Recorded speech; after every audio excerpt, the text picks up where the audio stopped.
How's it going, guys? Just wanted to show you what I've been feeding my plants here for flower, and I'll jump right into it. So first is my main thing I've been putting on my pots is this top dress to 5.5, 5.5. And it's pretty much just crab meal, seabird guano, oyster shell, alfalfa meal, rock phosphate, fishbone meal, glacial rock dust, langibenite, kelp meal, and potash. Bunch of mycorrhizae in there, and humic acid and biochar, and that's from the Green Grow Company, and it's now called Pride Lands. So this is pretty much what I use every 1 to 2 weeks. I put around 500 to 1,000 milliliters on each pot, around a cup or two, and yeah, works great. It's organic dry amendments that break down in your soil. And later, like the last 4 weeks, 2 weeks, 4 weeks, I'll be using the flower finisher, and this is a bud hardener and brings out the terps and the flavor, and it's 157. And it's pretty much similar to the regular bloom bucket, but different ratios. And it is definitely a bud hardener. Makes you have some packs on the weight, you know. Next is the stuff I've been doing in my teas, which is the king of mycorrhizae, which is kelp, humic acid, and beneficial bacteria. And a lot more than the buckets have, the top dress.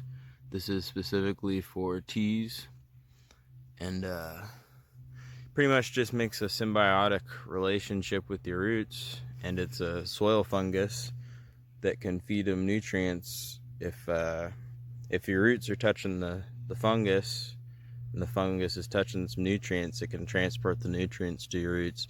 So that's really beneficial, good for root growth. And then also in my teas, I've been doing the seabird guano. You got to be careful. This is high salt and sodium content. Same thing, salt, sodium. But yeah, you just want to be careful of salt buildup in your soil. It's good for early flowering. Good for teas every couple weeks or so, high in calcium and phosphates. And I'm pretty sure it's just because they live near the ocean, and makes their poop have a bunch of salt in it because of what they eat. And of course I got my compost and worm castings up in my teas.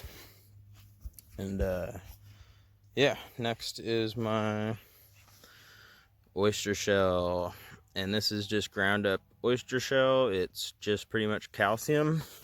Got this locally in Petaluma, and you're supposed to use this every season pretty much, so spring, summer, fall, and winter.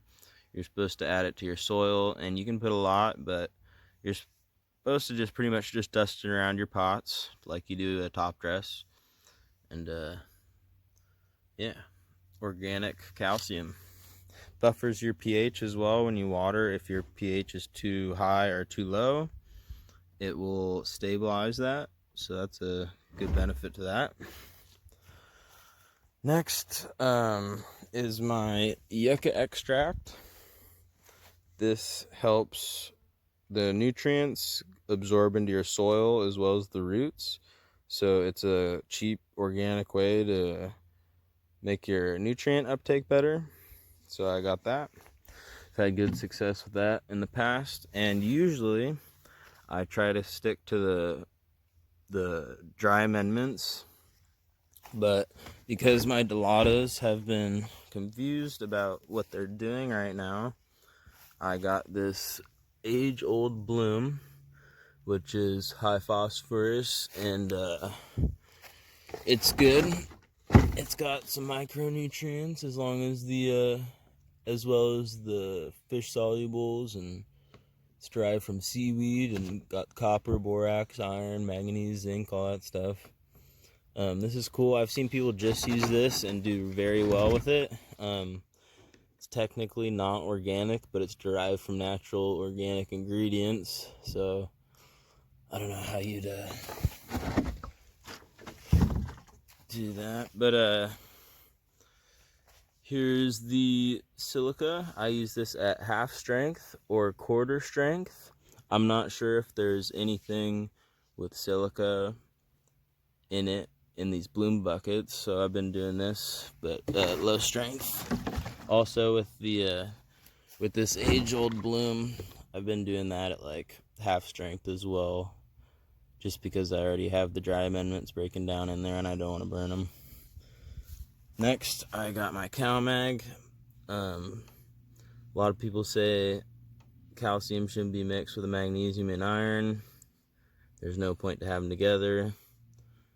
But works good, you know. And I had this bottle laying around, so I'm using it at half strength and quarter strength, depending on what my plants need. So that's pretty much it. And yeah, so this is what I'm using for flower, guys. Pretty basic with my teas, bloom buckets, oyster shell, silica, yucca extract. That's about it. Alright, guys. Please subscribe if you want to see more videos like this one and to get updates from my garden.